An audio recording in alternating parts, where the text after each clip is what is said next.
ভারতবর্ষের আধুনিক রূপকার রাজীব গান্ধীর জন্মদিন। তিনি ভারতবর্ষকে বিজ্ঞান জগতে প্রবেশ করানোর যে প্রথম উদ্যোক্তা তিনি সেই রাজীব গান্ধী। উনি সন্ত্রাসবাদীদের হাতে নিহত হয়েছেন। তাই আমরা আজকে একটা ভারতবর্ষে এখনও সাম্প্রদায়িকতার মেরুকরণ হচ্ছে কিছু কিছু রাজনৈতিক দল।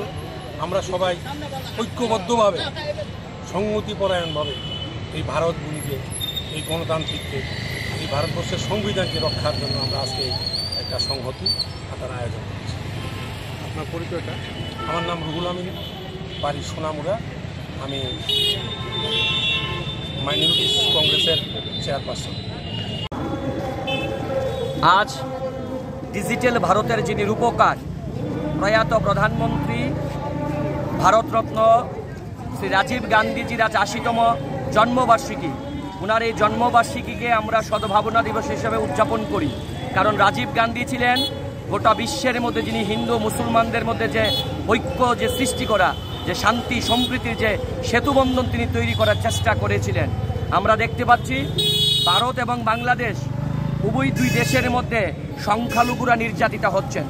কিছুদিন আগে আমরা দেখেছি বাংলাদেশে সরকার পরিবর্তন হওয়ার সঙ্গে সঙ্গে সেখানে ধর্মীয় সংখ্যালঘু হিন্দু যায়, তাদের উপর আক্রমণ, তাদের বাড়িঘরে আক্রমণ করা হয়েছে, তাদের ধর্মীয় উপাসনাতে আক্রমণ করা হয়েছে। এবং আমরা এটাও দেখেছি গত এক দশক ধরে আমাদের ভারতবর্ষেও ধর্মীয় সংখ্যালঘু মুসলিমদের উপর আক্রমণ। তাই ত্রিপুরা প্রদেশ কংগ্রেসের মাইনরিটি ডিপার্টমেন্টের উদ্যোগে এই প্রয়াত প্রধানমন্ত্রী রাজীব গান্ধীর আজকের এই জন্মদিনটাকে সদ্ভাবনা দিবস হিসেবে শান্তি